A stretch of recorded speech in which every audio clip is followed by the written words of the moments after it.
Hello and welcome to the Nasdaq Entrepreneurial Center and the National Women's Business Council Access to Capital and Opportunity Virtual Roundtable. My name is Tene Dolphin and I serve as the Executive Director and Designated Federal Officer for NWBC. And on behalf of our council members, NWBC team, and our esteemed partners at NEC, I want to thank you for joining today's important roundtable discussion on leveraging BIPOC women's lived experience to increase equitable financing.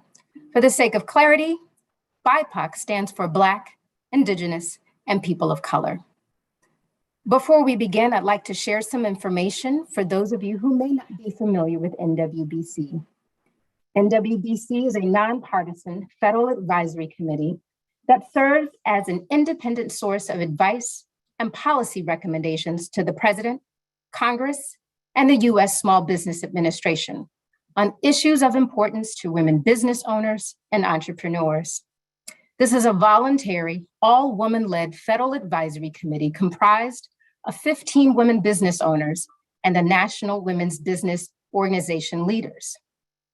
For those of you who may not know, the Nasdaq Center is a nonprofit that is building a better path for entrepreneurs worldwide by improving inclusion, access, and knowledge in entrepreneurship. One of the unique things about the center is that they provide free education to meet the real-time needs of entrepreneurs and then translate those needs to systems-level data that they share with policymakers and academic institutions around the world to build more opportunities for all entrepreneurs. Today, our views, your views, and insights on this topic are invaluable. And as we've done in the past, this roundtable will help initiate some of the council's deliberations and ultimately serve as a springboard to NWBC's final annual policy recommendations. So with that, I'd like to right-size expectations. There will definitely be some really great information shared today, and we're hoping that you find it informative and useful. But please keep in mind that the primary goals for today are to both uncover issues that negatively impact BIPOC women seeking financing, and just as importantly, begin to surface critical issues that require substantive policy change, as well as innovative, out-of-the-box solutions that show real promise for eliminating barriers to women's entrepreneurship and business growth. I know we're ready to dive in, but I need to share a few housekeeping items. One, we have limited time today, just under 2 hours, so we kindly request that all roundtable participants limit their opening remarks. We ask that you state your name and your title or a brief description of your business, but please refrain from stating your full amazing bio. We also respectfully ask that you keep your remarks limited to the specific topic at hand, so to the extent possible. And lastly, this event is being broadcast live and recorded. Now, very quickly, before I hand it over to the roundtable moderators and participants, we want to acknowledge that the last few years have been unprecedented. So let's take this moment to better understand the community we have joining us today. To do this, we will issue a series of poll questions throughout our time together. Are we ready for our first poll question? Business owners, did you attempt to seek COVID relief? Yes or no? And then the second part of that is, if you selected yes, was your experience poor, fair, good, or excellent? We'll take a moment for those results.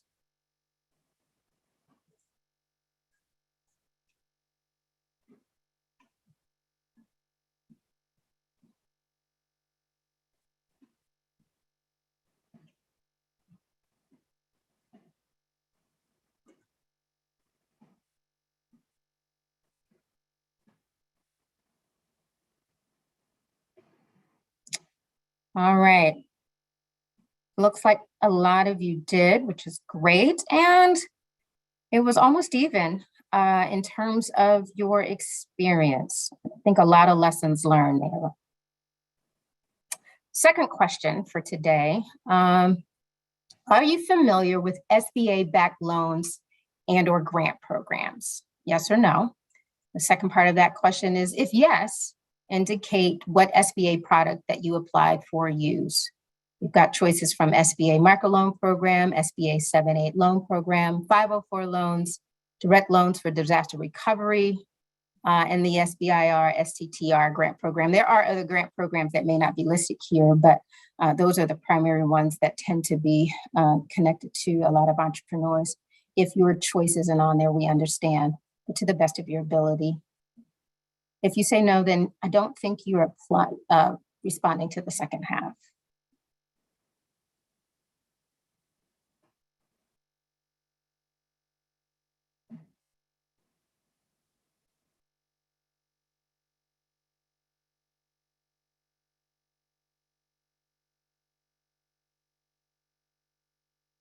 Okay, 94% of you. Thank you for responding.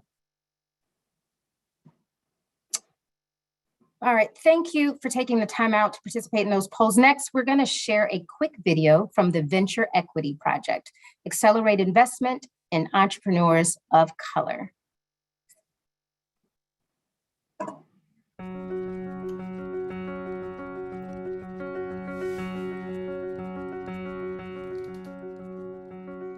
So as far as my challenges when it comes to raising capital, I have just opted to go the route of either pitch competitions or grants or really just bootstrapping this on my own. Between meetings with investors, accelerators, filling out grants, pitch competitions, I've had a total of about 60 plus. And I got to tell you, it's really frustrating. So far, our biggest capital raising challenges have been around just being a new startup. So it's super, super important for us to have organizations that are willing to go out on the limb and help us as we are building from the ground up. Many times investors are looking for 10x businesses, unicorns, in order to, back. This is not a 10x business. We don't know how to help you. You need to start small. Maybe this isn't something that can do well. And it's really unfortunate because it means, while I may have an amazing idea, I've got to move that much slower than someone else. And it just really sucks. As a Black female founder, some of the challenges I face include receiving conflicting information or feedback around our product and what we're building. We have gotten amazing feedback from potential funders about how they really would like to support us, but they really want to see data outcomes and they want to see us with a little bit more experience before investing in us. You don't have enough traction, you don't have enough this, you don't have enough that. And I feel like the goalposts for myself and other individuals who look like me are just constantly moving, right? I feel like, you may reach this milestone and someone says that's not enough. Access to funding has never been a problem. I've met some amazing investors. I've got some really great feedback. They tell me there is room for us in the market, but no one's cutting the check. I had no idea about funding sources other than getting a loan. So that already speaks to the lack of access to knowledge that I had about funding businesses. I have lost thousands and thousands of dollars trying to create my first prototype. All of everything that I've done so far in my business has been 100% funded by my 401k. So I digged in my pockets to get my dream going. And it's been quite difficult to try to get loans just because of the interest rates. And also they want near perfect credit. But women of color founders account for only 0.6% of all VC funding. The stats are out there that Black females get such a limited amount of funding from VC anyways. I think just to kind of save myself the disappointment and the discouragement, I think I have just opted to go the pitch competition or grant, the grant route. There also has been challenges around them seeing that the marketplace is shifting and that there is demand coming from new consumers in the marketplace. So Black and brown people who have discretionary income and are wanting to experience cultural experiences that are different from what's currently in the marketplace. So it's been a lack of understanding. As a Black woman solo founder, I feel that I have 3 strikes against me. But I know that I have a solid product that is in high demand. So I will keep on looking. I'm going to find it. The Venture Equity Project engages a global diverse community to solve a huge, complex problem: changing the inequity of capital investment for entrepreneurs of color.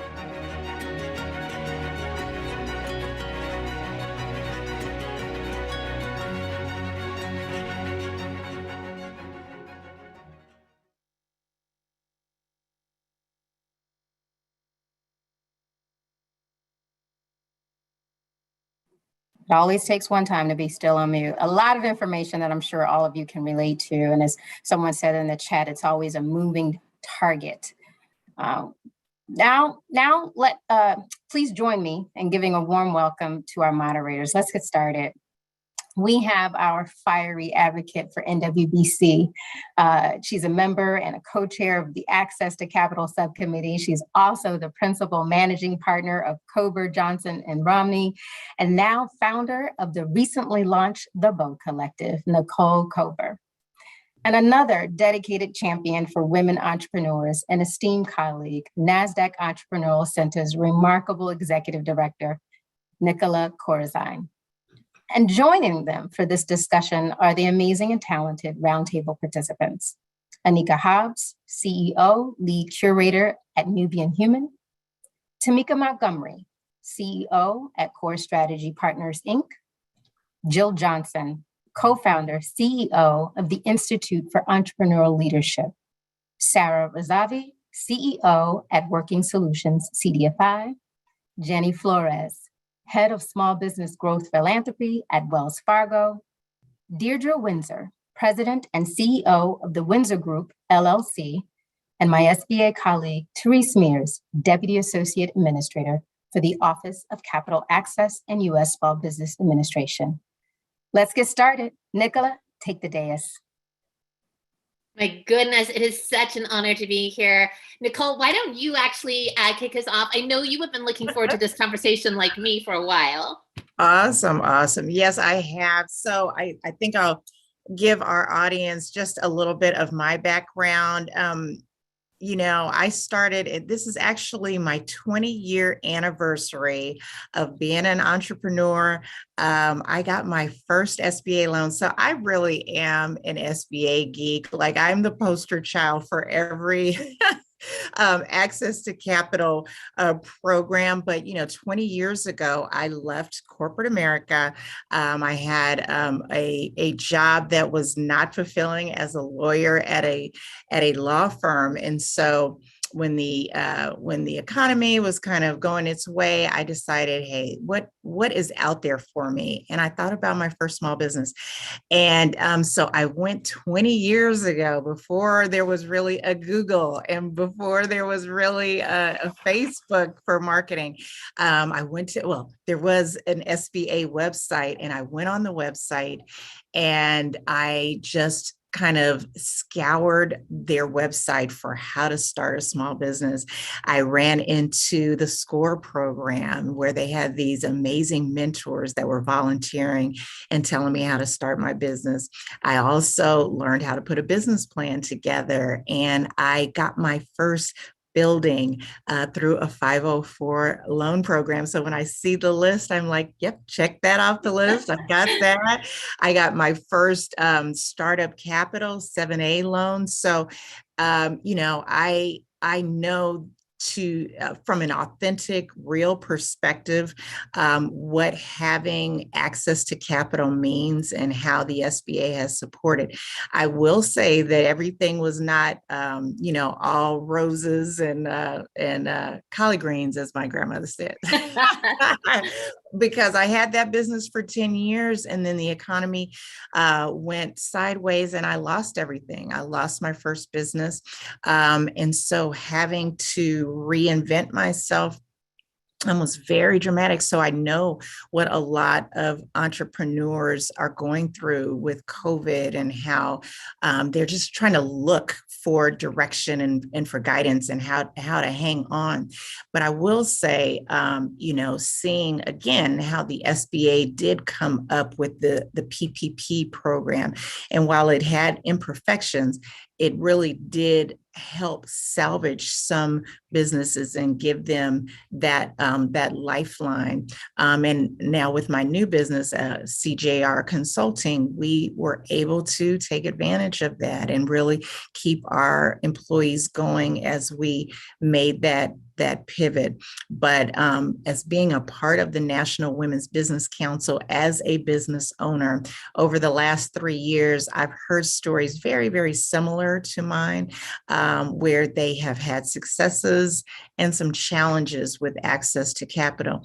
That was my first experience. Now, with my new business, I will tell you, I have hit a mark that few African American women businesses experience, which is that we have generated over $1 million in gross annual sales in our experience. But let me tell you this, Nicola, we were still denied a loan recently. We bootstrapped our business for 7 years, and we have lots of great contracts in our pipeline. We have $1 billion pipeline in our real estate redevelopment firm, as well as our consulting. But they looked at our past credits because of my previous history with going under. That was still a challenge a decade later. They also said that the diversity of my clientele was not diverse enough, even though we've had an existing government contract that has several, what do I want to say, underlying contracts. So we don't just do development consulting, we do legal consulting, we do communications consulting, but we were denied capital. And so as a woman with that type of diverse, that spectrum of different experiences with capital, serving on the Access to Capital Subcommittee as a co-chair has been a deeply important role in my life, in my professional life. And I really want to help and be an advocate for Black women entrepreneurs who have great ideas, who have past performance, and are still experiencing inequities in their search for scaling their business. Well, first and foremost, huge congratulations. 20 years is unbelievable. Secondly, and most importantly for this conversation, thank you for sharing so transparently, so honestly, the struggles, the true grit and tenacity of what entrepreneurship looks like, feels like, the messiness, the highs and the lows. And we are here today to discover and start moving towards some of those hopeful, forward-looking actions that can change that perspective for all of the incredible women entrepreneurs that are here today and those still to come, which I know is what your passion and your purpose is with Bow Collective and so much more. So thank you, Nicole, truly, for your leadership and for inspiring in the biggest ways. To all our friends joining, my name is Nicola. I always start by saying the daughter of an entrepreneur, because I think that changed my perspective, my opportunity stack so much. We actually moved stateside when I was a little girl, and I went on to do a few entrepreneurial endeavors myself, some great and some not so great. And that changed sort of how I viewed how lucky I was to have some resources and how much more I needed to know. And we never really do stop growing and learning as an entrepreneur in each and every way. I went over and did a very short stint in investment banking before spending a decade in venture. And while I would love to say that I was a good change agent over there, pulling forward so many of our women entrepreneurs, I realize now how much more there was still for us to do in that journey and that trajectory, which is why when I had this incredible opportunity about coming over and becoming the founding executive director of the Nasdaq Entrepreneurial Center, a home for global entrepreneurs, really to listen and to learn from each and every one of you who, despite all the reasons not to, lean in and say, I'm going to do it. I'm going to do it for my families, for my communities, and for making this place a better world. We're here to say thank you and to support you as best we can, and not just to take passive listening, but to really, as you've heard from Tene, from Nicole, and from all of our panel here today, to start making progress in a direction that matters. And so without any further ado, let me please introduce and welcome our incredible panel joining today. Please, everyone, turn on those incredible cameras. Let us see those faces. And thank you for being here, for sharing your experiences, which is what this is all about today. I am going to get to kick things off with our incredible funding panel that is joining us today. And so the only question that I'd like to invite them to share, and as each of them share, they'll give a little short blip on their backgrounds too, is to start digging in to some of those best practices that they have actually seen working.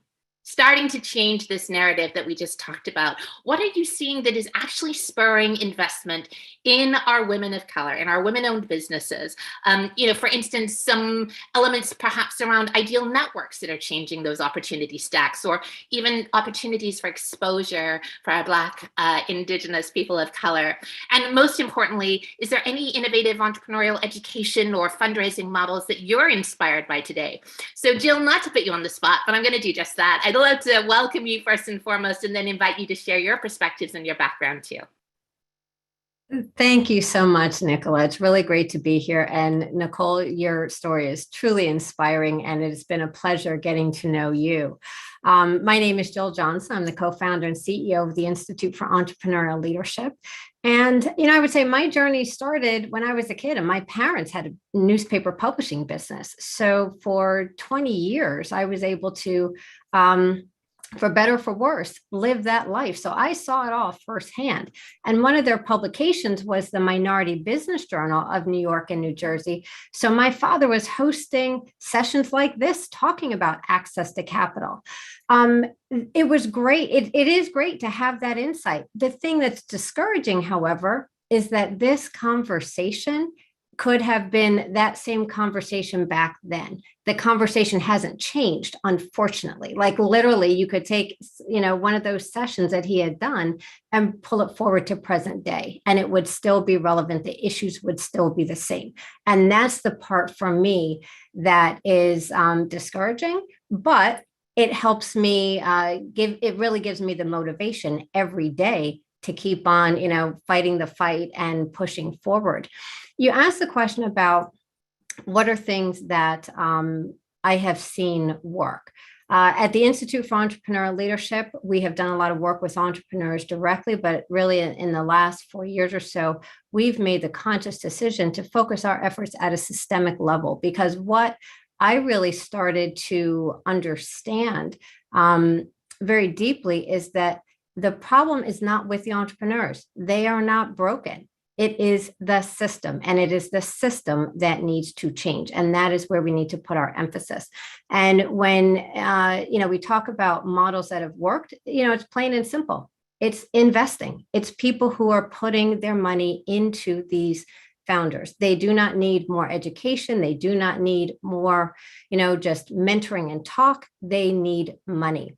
And the way that you see money and the education coming about in other populations is that when investors invest, they have an interest, a deep interest in that business owner, and they help to provide the guidance and the mentorship and the education, all of that. You learn it as you go. These entrepreneurs are no different. So I would say, groups like the, Golden Seed and Impact Seed and Pipeline Angels and Portfolio and all these groups that invest in women, that's what we need more of. Love that. Love that. Well, speaking of people who are doing great things to change our future for the better, Jenny, welcome. Would love to invite you to share a little bit about your background, and then maybe share what's inspiring you these days about hoping for that change that Jill just referenced. Great. Well, hello, everyone. It's such a privilege to be surrounded by these incredible small business leaders. I'm Jenny. I head up small business growth philanthropy at Wells, and I would just say that over the last 20 years, my career has been focused on moving billions of dollars into communities of color and for women. And so in terms of best practices that I've seen over that time, I think it really comes down to intention. Like, are you really trying to solve this problem? Or are you trying to market around it? And I happen to believe that intention shows up, and it shows up in the data because it doesn't lie. So I am very proud of something we built at Wells in 2020. So I joined the company in January of 2020, and then COVID.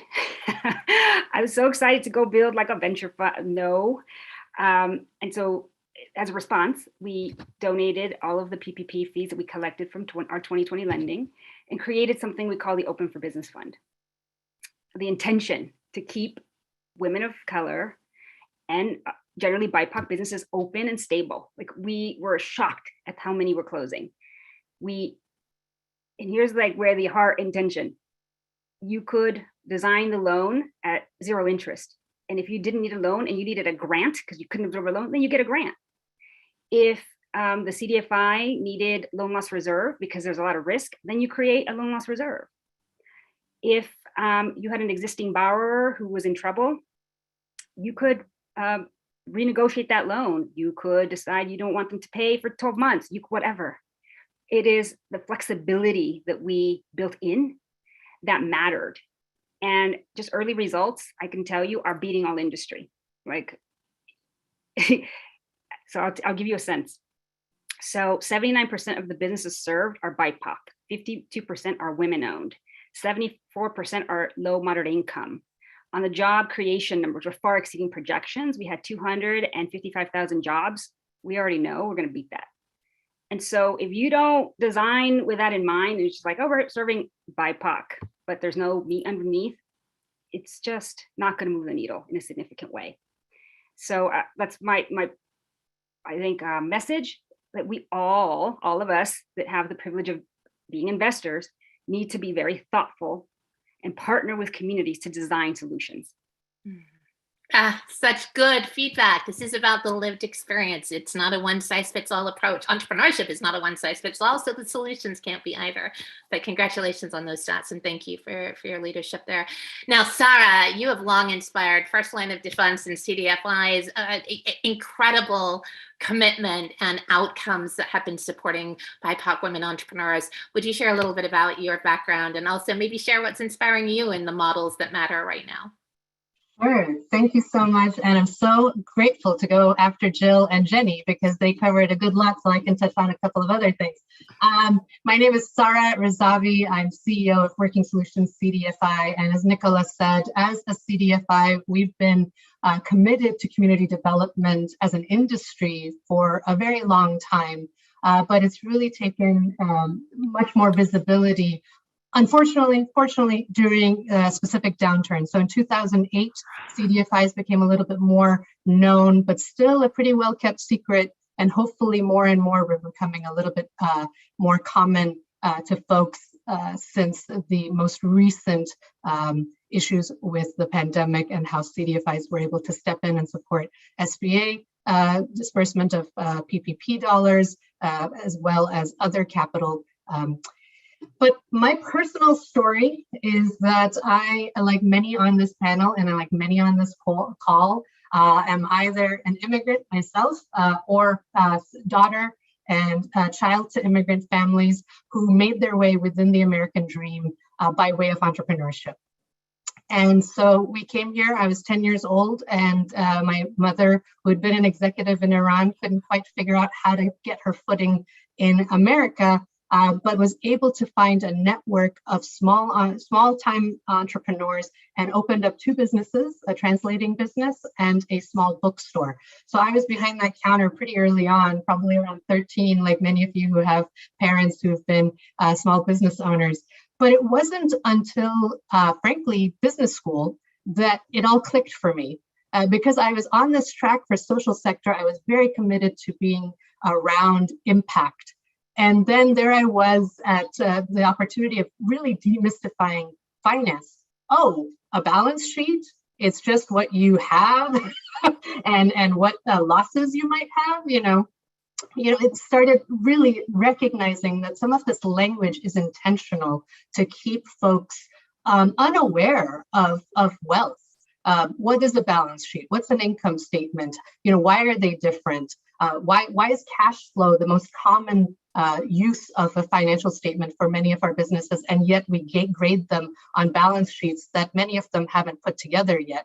So all of this inability and recognition that there's intentionality around keeping language and folks out of the financial stream, and that the financial stream, in order to create great wealth, has limitation as an intentionally a box that you either fit into and most likely you don't fit into. It was that aha moment of like, wait, I can help demystify this. I can go back to social impact. And it was so lucky to find CDFIs, because I think the intent of CDFIs is to sit down with specific populations, meet them where they are, and recognize with intention, I appreciate what Jenny is saying. Without intention, you're not really going to be able to make a lot of difference. With intention, really begin to say, hey, there's a reason you've had limited access to capital. There's a reason this has been a historic, and I appreciate what Nicole said and also what Jill said. There's a reason we've been having the same dialogue for many, many decades and for a long time. So we are, thanks to Jenny's vision and Wells Fargo, we are an open for business grantee. We have used our funds to support, as Jenny said, with grants when grants are needed, but also for debt relief. You know, during COVID, there was a period where folks had to delay payments, or at least just thought, you know, I better not because I don't know what's next. So if I can afford to hold off on payment, but for most lenders, because we had our own lenders to answer to, you might defer payment, but interest was still accruing.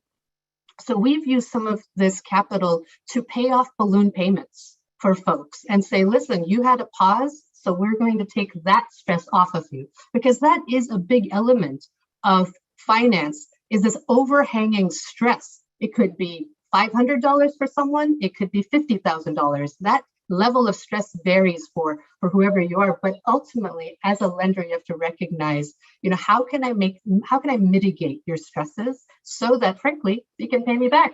Because if you're too stressed out, you're not going to be able to pay me back. So anyway, that's a little bit of what we've seen in best practices. I'm happy to answer more, but thank you so much for inviting us and for this great gathering. Sara, we love that. And your story is one that always inspires and is such a treat to hear. Now, we are in a very happy zone with these incredible women who are joining here today, but I would not be doing our job if we didn't actually start hitting some of the harder questions, those daunting statistics that unfortunately we've all seen show up way too frequently. The fact that our women, our BIPOC women especially, are getting lower amounts of funding. They're getting harder hit with the rates, and their valuations are not honestly where they need to be compared to male business owners.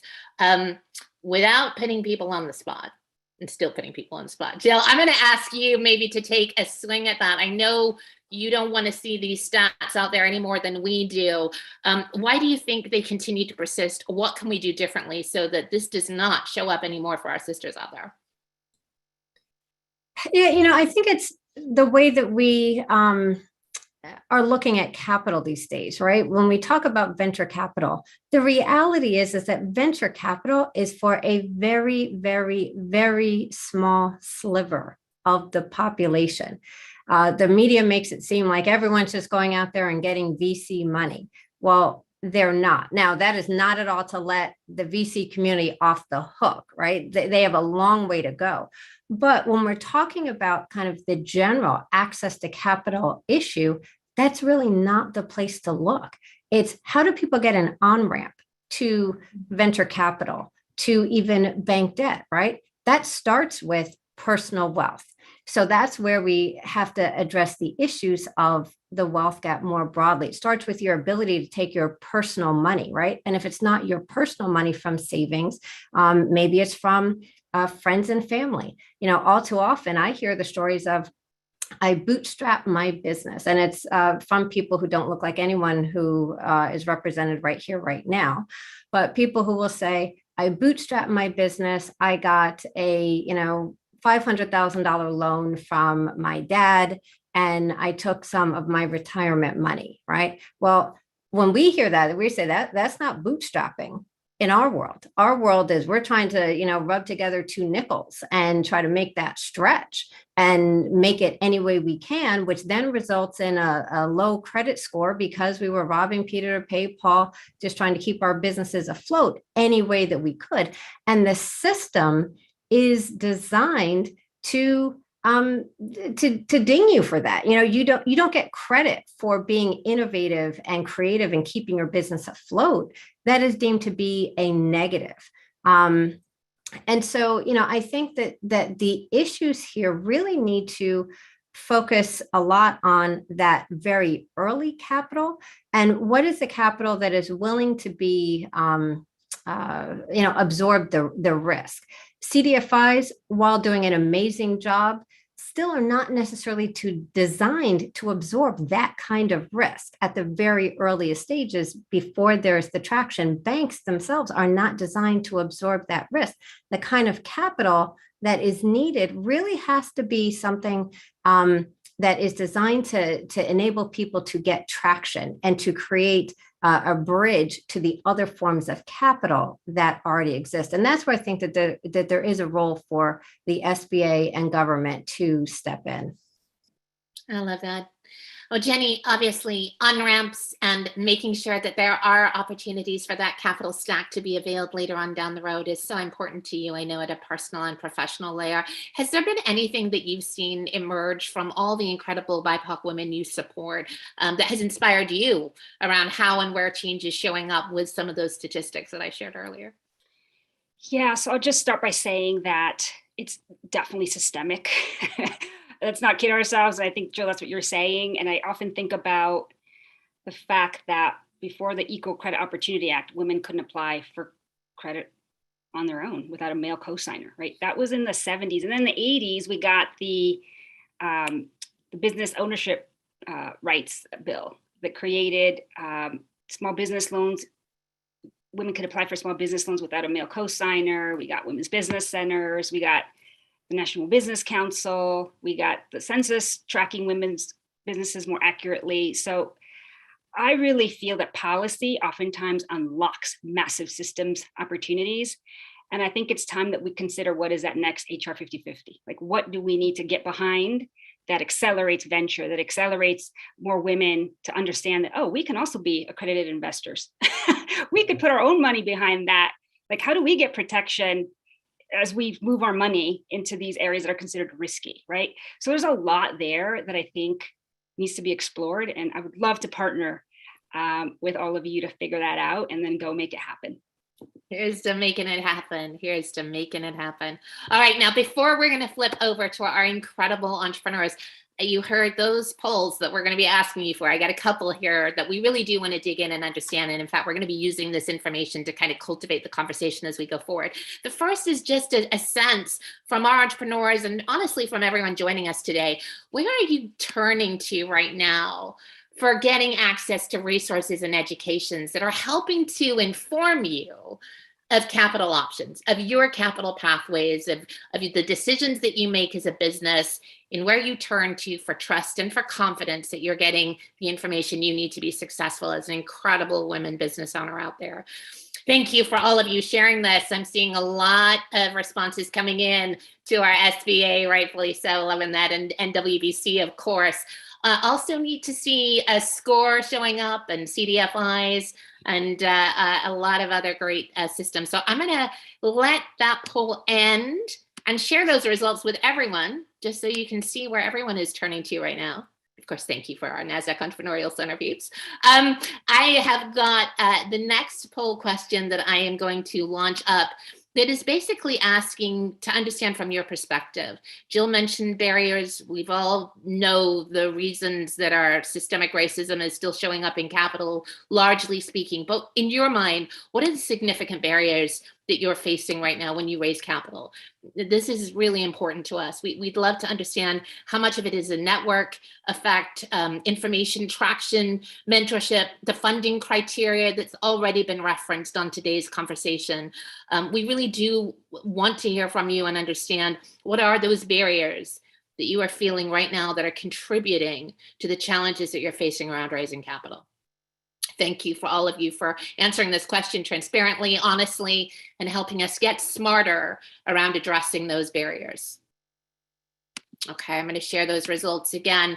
Not surprisingly, we are seeing a lot of issues around a lot of those barriers that have been reflected there. And I should have said from the get-go, please, if you are facing something else that is not on that list, pop it into chat. We want to hear from you. If there are other things that we're 1 or 2 steps removed from and didn't include, we want to hear you call that out in chat. We don't want to lose any of that incredible knowledge from the lived experience of our entrepreneurs and others joining us today.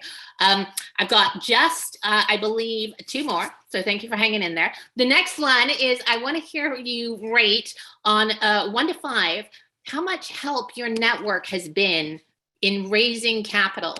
So this gets to that social capital question that we're really trying to unearth right now. Jill referenced it as friends and families. Oh, to have friends and families with the kind of $500,000 money that she was talking about, right? But how important is it to you, and how much access do you have right now on a 1 to 5 scale around that network support? We know it's critical. We really do, but we want to hear from you how much you're feeling the pressure of your network has been in supporting or needing more of a network support in that effect. Thank you so, so much. Again, I'm going to share the results. Everyone gets to see how everyone is feeling around that tough question. And then lastly, but definitely not least, if you have raised capital, what kind of capital have you been raising? Has it primarily been, inside lingo, you'll forgive, dilutive or non-dilutive funding, right? Have you been able to secure that venture, that angel type of capital? Are you going out predominantly looking for the grants?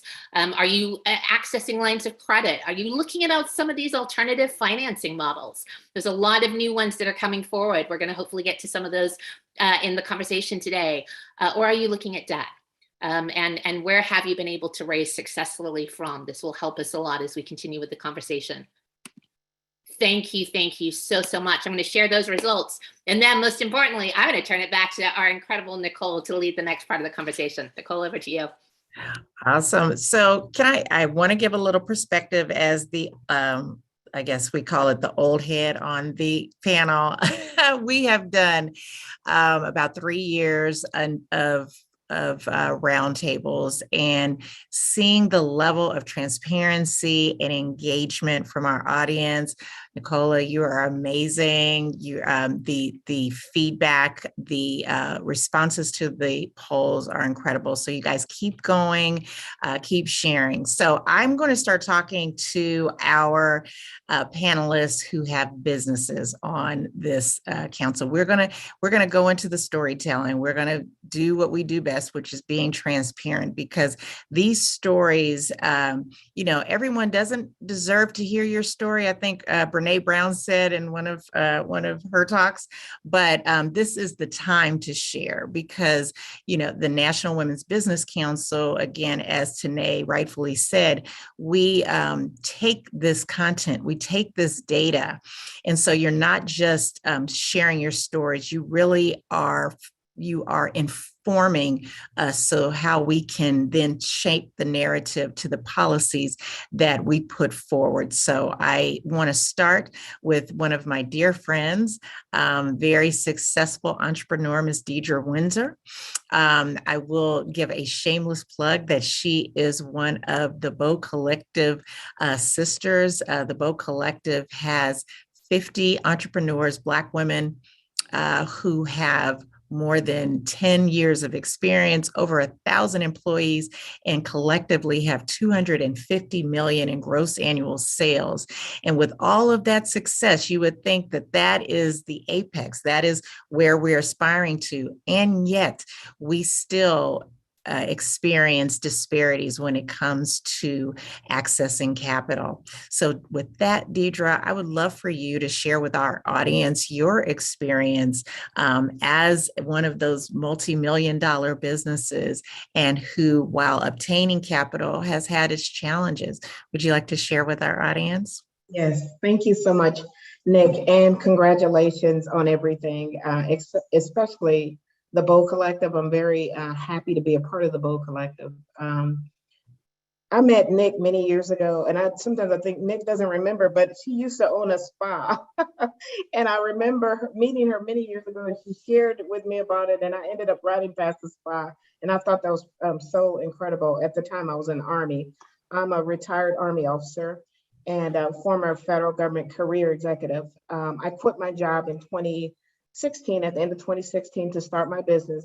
I had started the business back in 2014, got it registered, but in the government, because I was an SDS, it was kind of like you're otherwise restricted. So I decided to pull away from business. But in 2017, we started in earnest. We have a company called Windsor Group LLC. We provide professional services primarily to the federal government. We started our first year business. We probably made about 100 grand, I think, in 2020. We got to about 2.5, and last year we close to tripled, and we've never been able to get a loan. When you talk about bootstrap, when we started out, friends and family, it started out with credit cards. Yeah. Then went on to friends and family.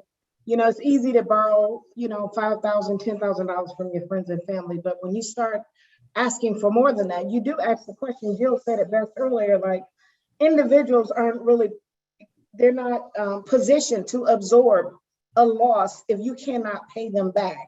Correct. So as much as my friends and family were willing to help me, I was always concerned with how are they going to get their money back? Yeah. You know, like if something happens to me, how are they going to get their money back? It's been a struggle. I get emotional talking about it. As a matter of fact, Nick and I really connected probably about a month ago.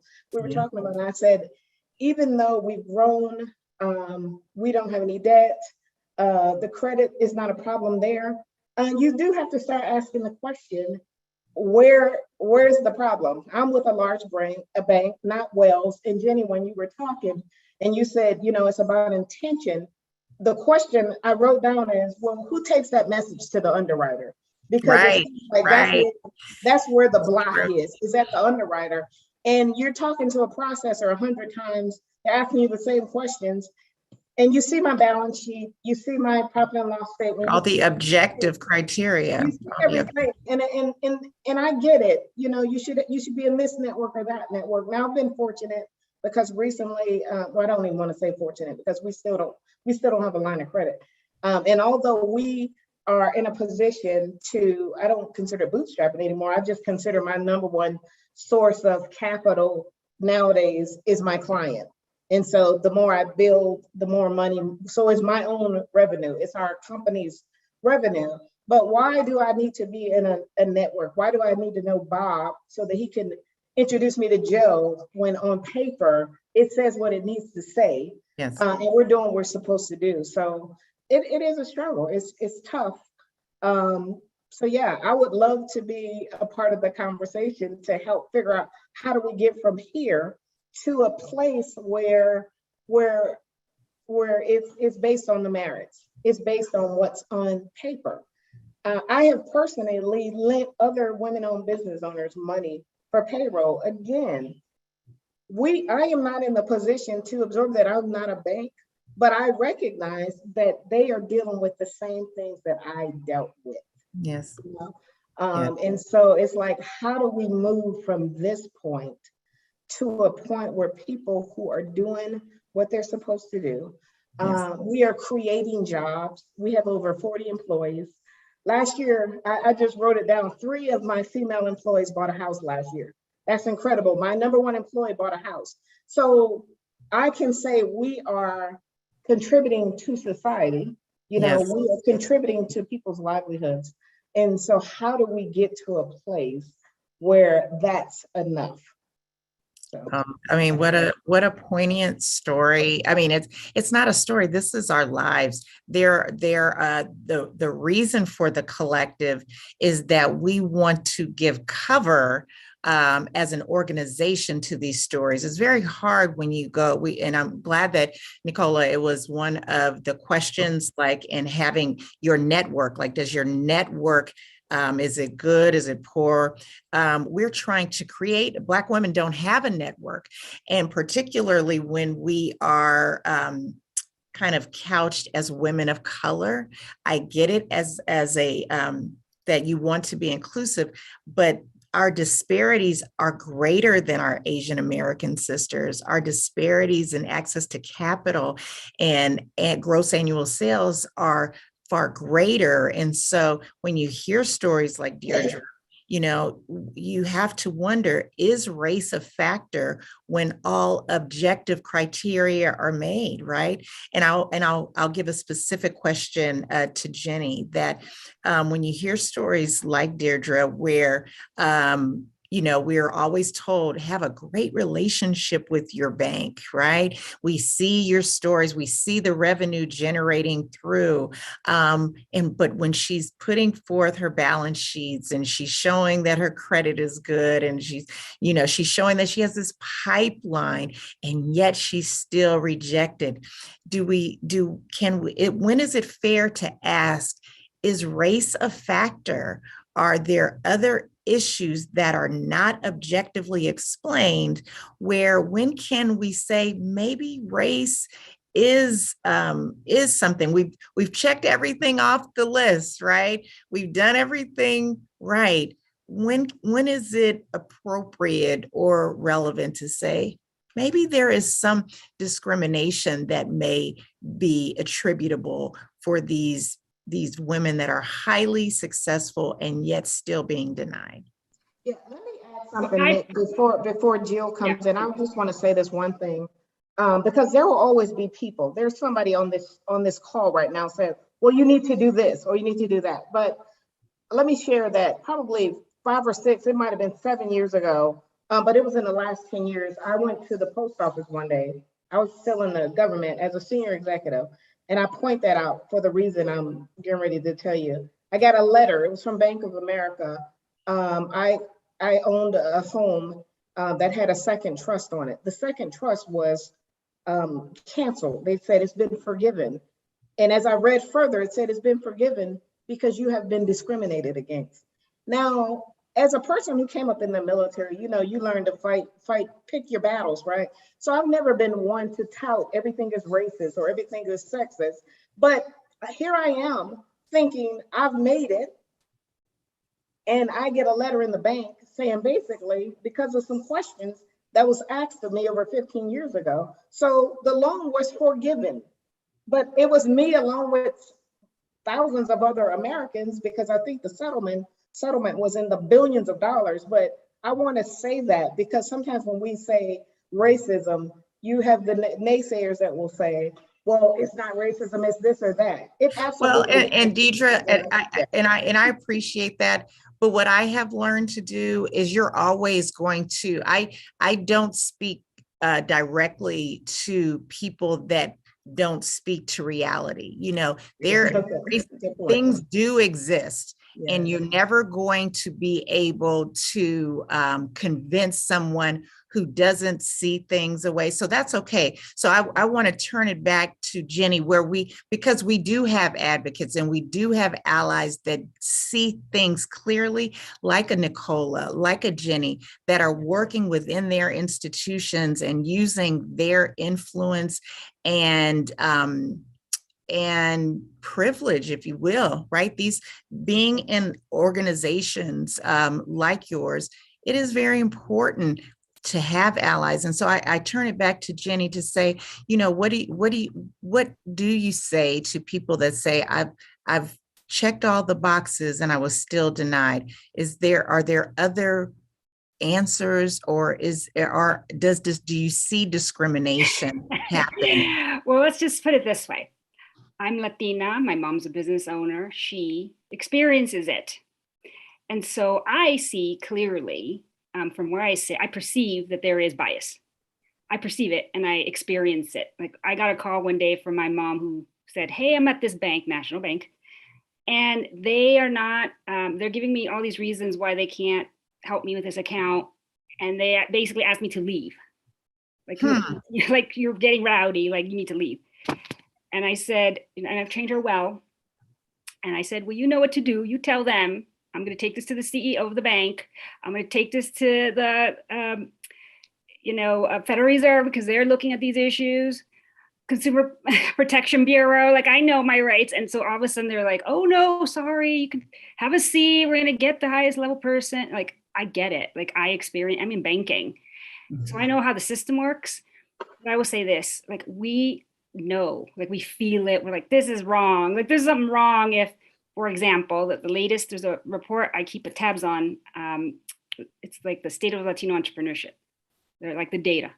When you look at Latino businesses and you control for business performance, 2 businesses that have the same performance go in, Latinos who apply for loans over 20% get approved, 50% of the white counterparts. So it's like more than double the opportunity. So I'm like, what is this? So the data is there. I think there is, and this is coming, we need transparency in the industry. Why are people getting declined? What was their background? What was it? Was there an average credit score discrepancy or not? Because if it wasn't, then what is the bias? Like, are your algorithms off? Like, what's going on? And so unless you have that data, it's like people be like, oh, you're crazy. There's no bias. Like and so it's coming. Well, that's gaslighting, right? Like that's totally gaslighting. So you call that out too. Like, when people say, we need to jump in for a quick second. I think you're right, Jenny, the data is coming. The Dodd-Frank Act of 10 years ago is now going to be realized in the Consumer Financial Protection Bureau's 1071. I say all of this because this is a smart group to understand that the policy will follow, which is going to say, let's look at the data. So many times lenders are like, I can't give you the data because that'll show bias. Well, frankly, the data is going to show that you never reached out to communities to even get them through the door, to inform them. But one thing that, again, at organizations, and I think each of you must probably consider this, is there's not going to be deep change until there's representation. The person sitting across from you, the lender sitting across from you, has to be a person of color, and God willing, they're a woman of color, so that they can really understand what you mean when you say there's a little bit of a discrepancy in your flow, or your hours for your clientele or for your staff is different, because frankly, most of them are parents to young children or children of a certain age. So until people have a sense, and the lived experience piece comes into play when we recognize not everyone who applies for those jobs may seem quote unquote qualified for those jobs. And we have to face those barriers as well. So really, it's been, at least personally, but also I think in networks, and this is why networks matter, is representation. Seeing a woman of color as a leader in leadership roles opens up imaginations, not only for the individuals who could be that person, but also from others. Oh, I never even imagined there could be XYZ. No, that's perfect, Sara. I want to get our other amazing panelists in on this. Tameka, I think I would love for you to introduce yourself. You are such a sage advocate for the small business community. You are an entrepreneur yourself. What are your thoughts on this conversation? Great. Thank you, Nick. Thanks, everyone. As Nick said, I am the CEO of Core Strategy Partners. Also, I served in the Obama administration at the SBA, overseeing all of the SBA resource partners. So I have a unique perspective in this. And Sara said something really so poignant, in that with the representation of those sitting across the table. I know at the end of our administration, when I was at SBA, we were looking at this same challenge, right? Lending in underserved markets.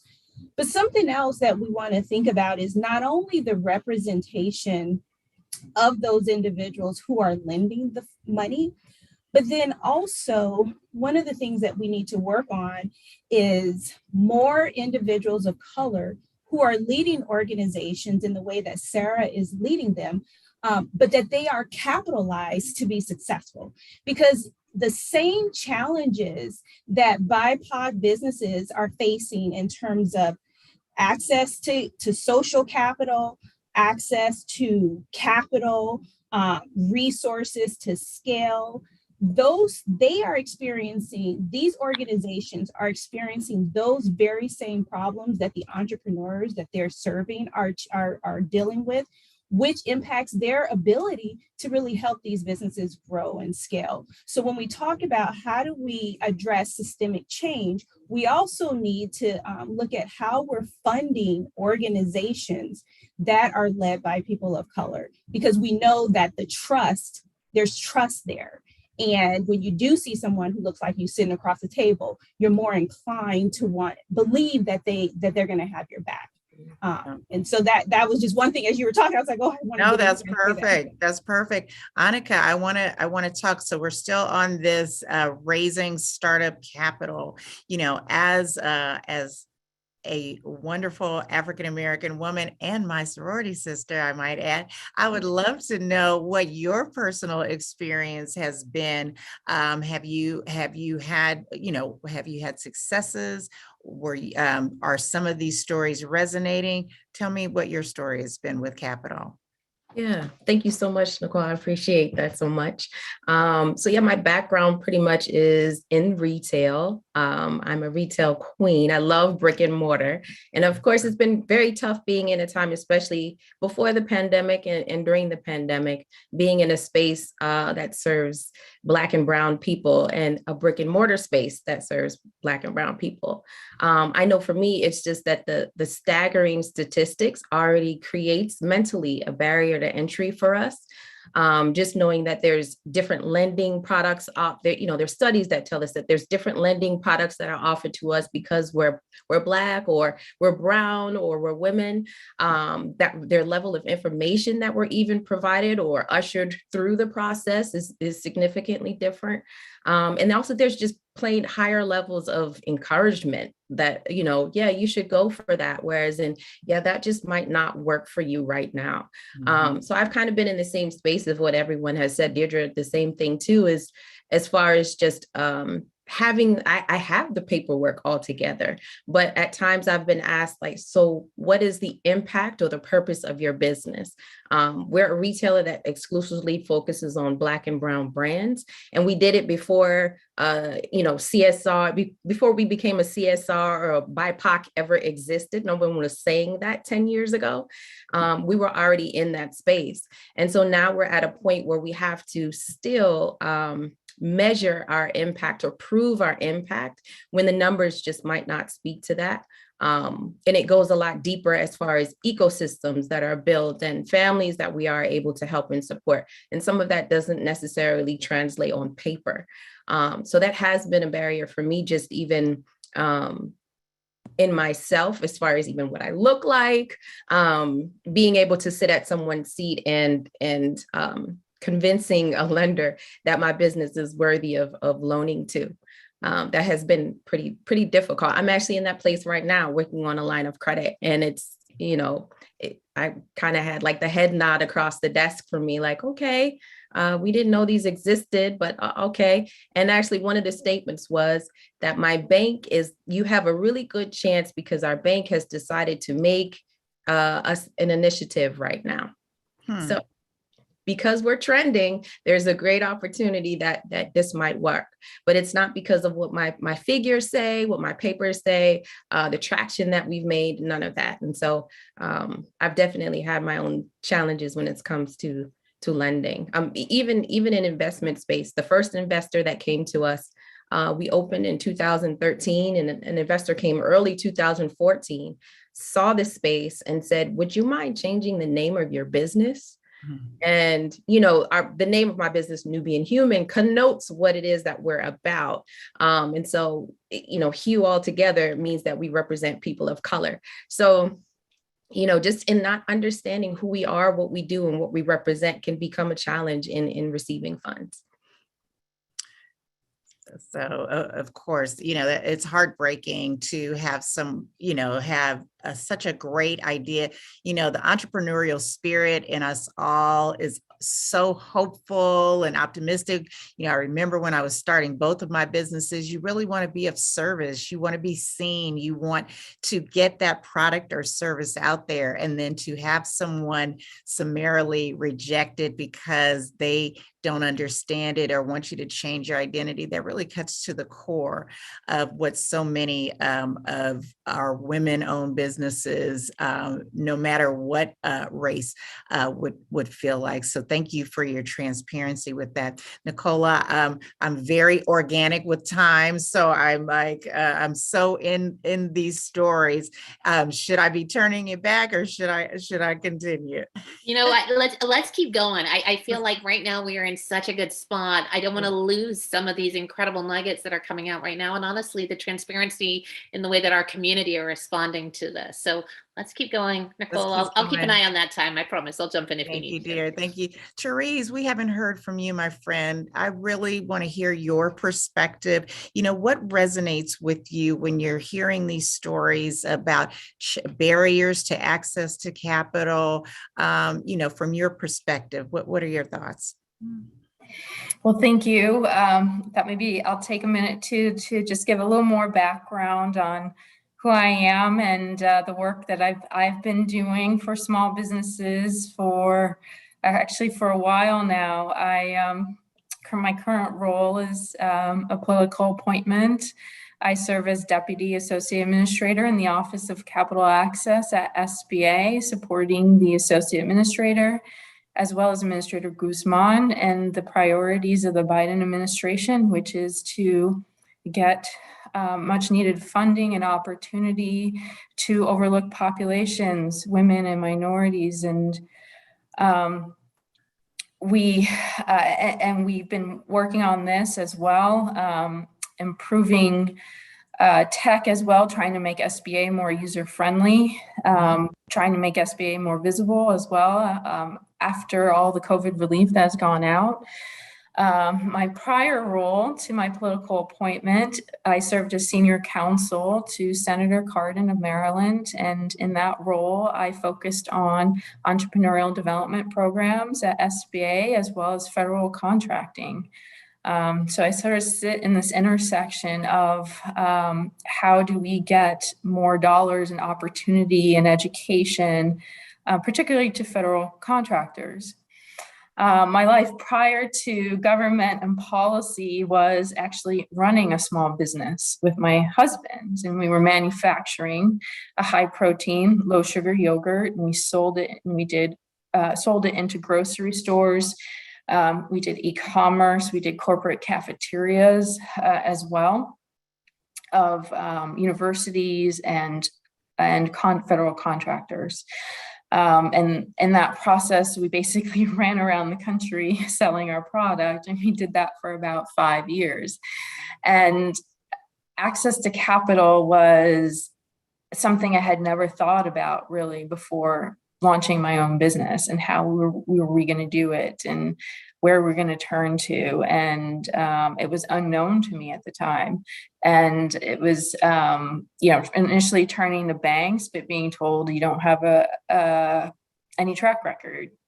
Even if you have some sales, you still don't have 3 years of financials, and where is this business going? And so that was definitely a door in our face. And we ended up using every lever we could, which was using some savings, using some credit cards to be able to purchase raw materials, and to conduct our business. And then we also explored SBA products, but at the time we decided, because we were able to get sales going and a profit, not to pursue a loan at that time. But we used many, many other levers too within SBA, becoming certified as a woman-owned business through my Women's Business Center. Also getting a state certification as a Hispanic-owned business, because my mother was born and raised in Cuba. And so being able to get these certifications put us in front of decision makers at community-focused groceries, and ones wanting to help women and minority-owned businesses start and get on shelves. And that was a fantastic opportunity, opened many doors for us. So I think as, I hear people's stories, different businesses, ways to access capital, there certainly isn't one single path or one way to do things. You can piece things together as you go and figure it out. But I do encourage those listening, if you're thinking about access to capital, don't overlook your SBA district offices who are there to help and to serve, who can give you a wealth of information on different types of loan products and traditional lending at SBA, as well as equity investment through small business investment companies, SBICs. you have your whole network of, like Tameka mentioned, of women's business centers, small business development centers, and veteran business centers as well around the country. And so please do reach out to them, SCORE chapters for mentoring. That was mentioned as well. Can I interject right there? Because this resonates with me. And I'm going to pose this as a follow-up to both you and Tameka. And, you know, I was a recipient. I did get SBA loans. And listen, Tene called me fiery, so I'm going to go out with a bang. Tomorrow's my last day on the council, so I have nothing to lose. So forgive me. I apologize in advance. But we're looking for policy issues. And my thought is that, you know, most of the time SBA products are the fallback product because, you know, it's a new venture or the owner's credit is marginal. And those loan terms, the rates are more egregious than a traditional loans, right? So the interest rates, my point is the interest rates are higher. And so one policy issue I want to advocate for is, why is that? You know, why, if we're supposed to be advocating for small businesses, the government has a lot of ways to not monetize that, to not, you know, have those interest rates be as high, which typically would be arduous to these communities that we really want to support, number one. And then number two, so there was no question, there was just kind of a thought. But then I'm like, what really was wonderful, the PPP loan process, they eliminated credit barriers. And they got that money out, you know, to be sure, the first tranche was a little, there were challenges, but that second tranche, by going to CDFIs, credit unions, and so forth, those micro small businesses were successful. They were successful because it was an emergency. And so my question to you is, equity is an emergency.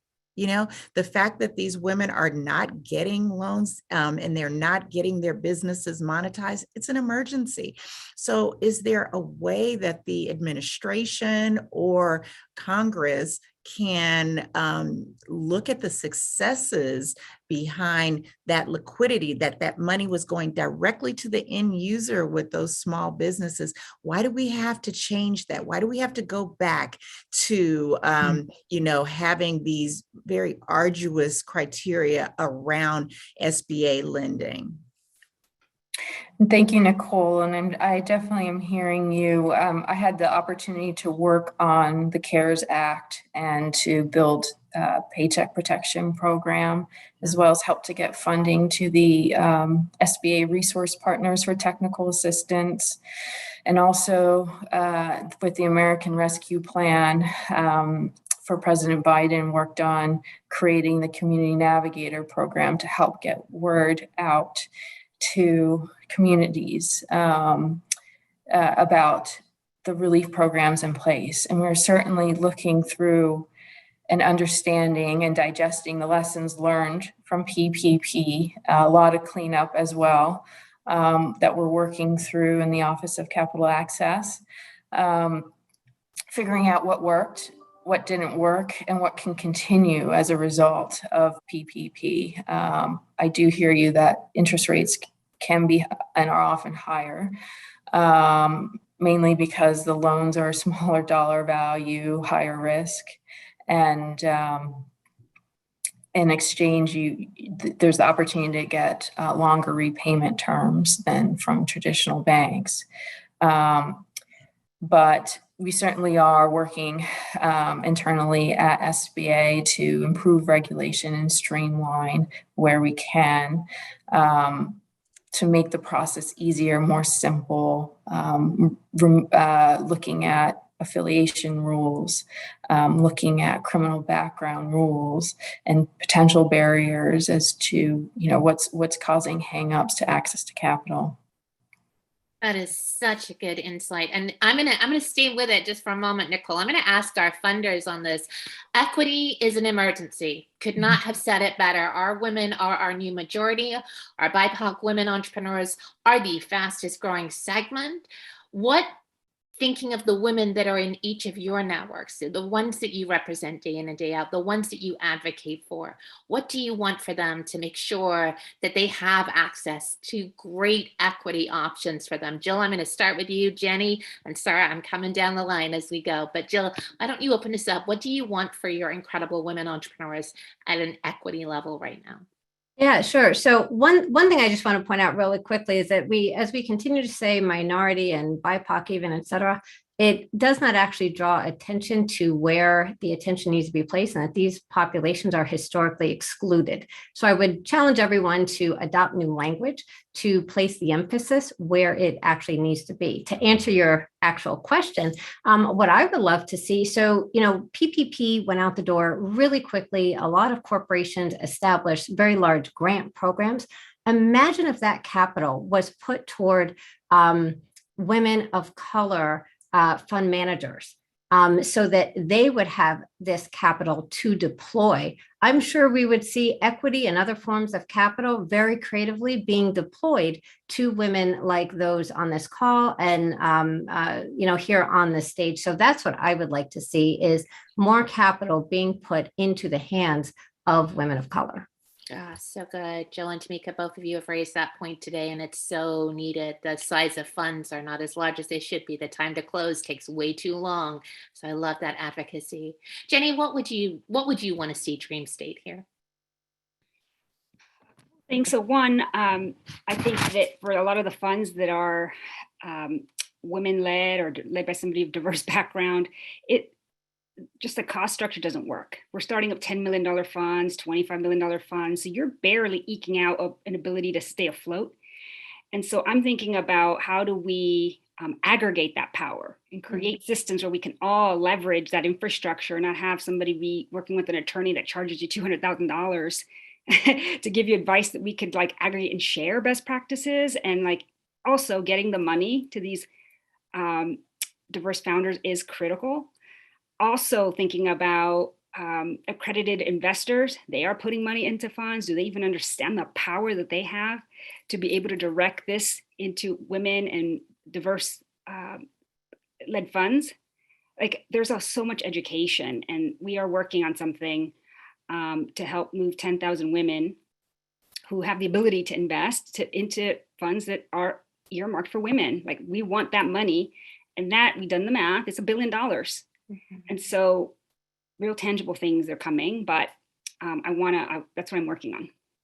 I'm glad you're working on that. Keep fighting that good fight. Sara, dream state, what would you like? Yeah, I think, I've been working in the social sector all of my career, and the frustration has been the level of scrutiny that social enterprises have to manage. So to just give you an idea, nonprofits, average size of a nonprofit is less than $250,000 in income. And yet the level of scrutiny that nonprofits have around policy of their governance, of their boards, is comparable to a public company. So so the reason I always am please don't stand up another nonprofit. It's just so hard to manage. And instead leverage the strength of existing organizations, build from within, so that you can try to position some changes. There are strong organizations that are trying to understand the problem, and I think having their awareness about diversity of hire is diversity of who they staff is extremely important. The other thing is that level of scrutiny is not limited to nonprofits. It's also to the government. The standing up of what was amazing about COVID, and I think what's an opportunity to learn, is the level of scrutiny that SBA usually goes through was a little bit lightened, and still they had a lot of scrutiny. A lot of our funders stepped back and said, use the funds however you need to. but show us your impact. They understood the urgency. That level of trust that's often provided to larger organizations can be provided to entities that have been focused on social impact, including our government lines. In working with our county heads and county representations, so often they move at a different pace because they have so many T's to cross, so many I's to dot, and with limited resources. So the American Rescue Plan dollars and a lot of the dollars that have come through the federal government has allowed for a little bit of breathing room and an ability to stand up some opportunities. So I just say, I think if we are frustrated, again, these systems are intended to be limiting. You scrutinize, anyway, that's a longer story, but I can have several book recommendations to think about why some of these systems that try to support and try to help are scrutinized to a point of limitation and slowdown. And if we really want to create change, let's allow for some movement and diverse hiring, which I've been really grateful to see, especially in this administration, in our public systems and organizations. Beautifully said. Beautifully said.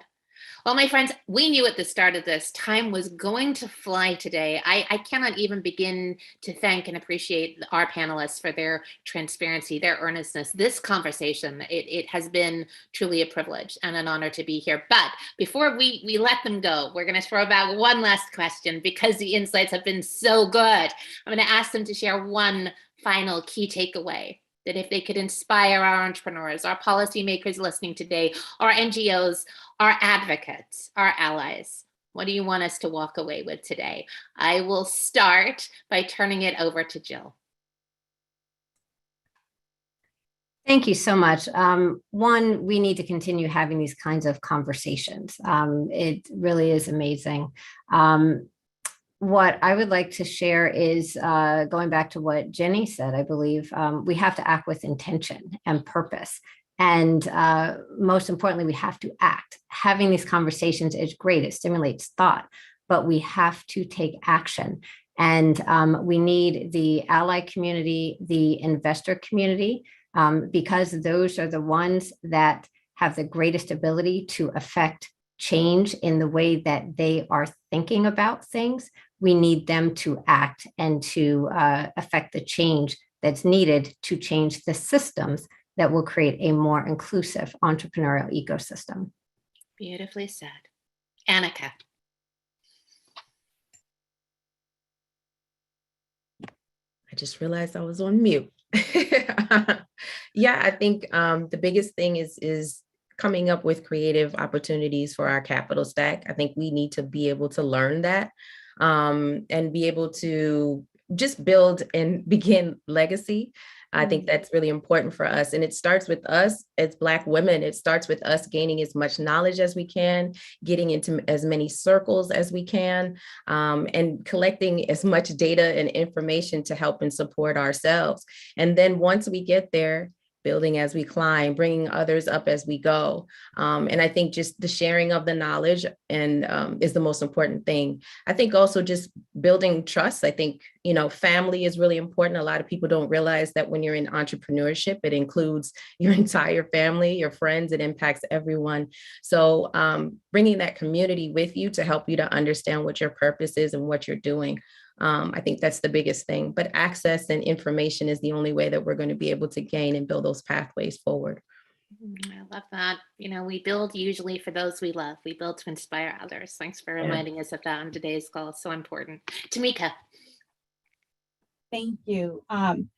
I believe that, my company, we're an insights and strategy firm. So I truly believe that when we're looking at how do we design policy, how do we design programs, how do we design initiatives, I was a government executive. And so we're sitting around the table trying to come up with these ideas. And I believe that the way that we come up with innovative changes is to go to the stakeholders, to those who are really going to be impacted, and give them a seat at the table and let them be a part of the design process. And so I would say, these conversations are great. And I think we need more opportunities to gather that qualitative insight from small business owners to inform decisions moving forward.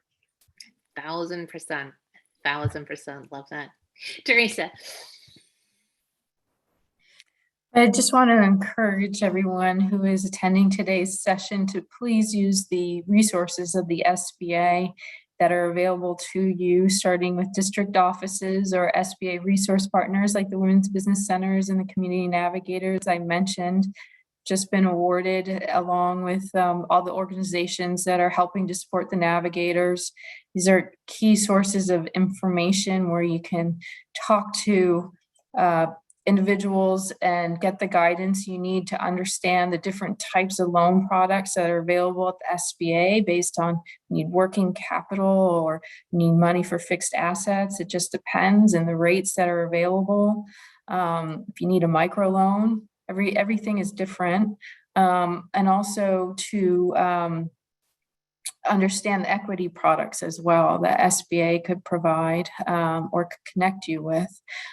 So that I just highly encourage that to help you and to help the level of education as well, to essentially connect with what is there. Love that. Thank you so much. Sara. Thank you again for having me and for having this panel. The luxury of privilege is that no one assumes your knowledge. Like everybody just, you can walk in and everybody just assumes you know what you're talking about. And the one thing I learned in MBA program is no one is smarter than you. So assume nothing. And when you have a question, simply ask. Because I think what sets many behind or unable to access some information is this language is intentionally confusing. And once you ask, you realize the person across the room might not even know how to explain it.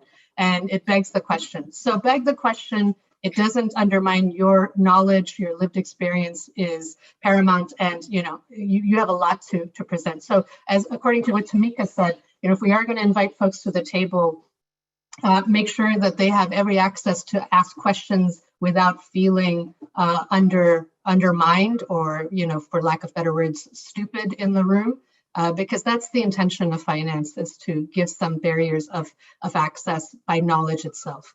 So what we can do as an organization, as a community, is to just let people ask questions without underestimating them. So good. No one is smarter than you. Diedre, that statement, I've learned so much from you. What is your key takeaway that you want to share with everyone today? Oh, I may still have you on mute. Sorry. Sorry about that. Let your story be heard. Sometimes people, if nobody knows what you're going through, then nobody can help you. Along my route, a good friend I was speaking to one day, I just was telling her I needed to talk to somebody at a bank. And she said, she gave me some information. She said, at the same time, I'm going to drop some money in your account so you can make your payroll. So if you're not talking to folks, they don't know what you're going through. So let your story be heard. Also, something I just learned from a panel probably a couple of weeks ago, and that was my new favorite saying, is your best source of capital is your client. And so try to cultivate those relationships with your current clients, because guess what? Your revenue is capital also. And while you may need more, what you have, what you're getting may be enough to sustain you in your business. And just don't give up. Keep going. Keep going. Thank you. Such good words of inspiration. Jenny, a hard one I know to follow, but I'm going to put you up next. Thank you. It's been so fun. And I feel like the roller coaster that we are on, like you get mad and you get inspired and you get motivated. It's entrepreneurship. It is. I would say that oftentimes we are just, and I feel this too, it's like, oh my God, nothing changes. It's like the same conversation. But then I remember that I have power. Like collectively, we have massive amounts of power. And when you use it and you exercise it, it is so liberating. And I could tell you that if we band together and reimagine what the financial ecosystem can be, there's no one who would come in here and say, like, that's not something we want to get and support. Sometimes we have to create the vision that someone can then follow, because they can't, like, they just can't imagine. And so I welcome the opportunity to imagine with you and collaborate. Nicole, I could not imagine a greater honor than to invite you to close us out, my friend. Jenny, your check is in the mail, girlfriend. Like, that was just the perfect tee up for the collective, the power of the collective. You know, I wrote down a couple things. You know, empower yourself. Don't shame yourself. Share your story, as Diedre did. We are usually marginalized when we're isolated, and the biggest marginalization we do is in our mind. We're like, oh, I don't want to ask. Oh, I don't want to share. Share, tell, link up. You have so much power in your story, but when you bring it together with others that have similar stories, it's data points. I mean, it really is. So what we're trying to do with the Bow Collective is really bringing Black women entrepreneurs, our stories together, our successes and our challenges, and we're going to report out. Right? So we're going to the banks, we're saying we're applying for loans together. And 12 months from now, we're going to report out together. And it's a very empowered feeling to say we are not alone. We are $250 million together, and we deserve to be respected. It's harder to make those narratives alone, but when you do it together and you fight together, it's a wonderful feeling. You feel charged and you make history. You change the world by changing your narrative. So I am so grateful to the specific people on this call, Jill, Jenny, Nicola. I can't wait to do great work with you, sister. Those allies that we have out there, it just hits you at your entrepreneurial spirit to know that people care about you. They see your stresses, they see your challenges, and they want to support. And so I'm so grateful. I want to say thank you. I want to take a liberty. When you get the microphone, you kind of get to do what you like, but I want to thank all the women of the National Women's Business Council for blessing me with 3 years of tremendous experience, support. Tene, sister, I love you. I am grateful for you. I know that your tenure is going to be phenomenal. Tomorrow is my last day, and I just pray that I have been able to make you all proud as a woman, Black woman, small business owner, whatever your tribe. I am just grateful to be a part of it and grateful to serve. So thank you all so much. Okay, I guess this is my time. Nicola, thank you so much. Nicole, I can't thank you enough for the time that we got to work together. But you know what? I know where you are. I know how to find you. And you are still a part of this group. Your voice matters. And congratulations on the Bow Collective. Thank you to all of the amazing panelists here today. I wish we had more time. I told you that during another conversation we had, that we could talk all day. The chat has been off the chain. I want to say that some of you guys, if you know, you snuck a preach, and I appreciate it. Some of the things that I took away are the next HR 5050. It was HR 5050 that created NWBC and the Women's Business Centers. But yeah, it's time for the next HR 5050, Jenny. And then looking at the data, the Dodd-Frank is now, and equity is an emergency, and representation matters. And this necklace is from Shop Her, a Women's Business Center owned shop in Washington, D.C. Heidi and Latoya, I see you on the chat. It's been amazing. This is the beginning. I know that people always say that, but remember, we have annual policy recommendations to create. This is the conversation that is the springboard. So this is not the last conversation. You will hear me knocking and ringing your phone so that we can get more information and visualize and talk about what those solutions are. So send them my way. Send me all my cheat sheets. Send me everything that I need to put in the report. But no, I really appreciate you. There were a number of council members that joined today. Thank you for joining. And with that, have a fabulous Friday. Peace and blessings. Love you. Thank you so much, everyone. Take care.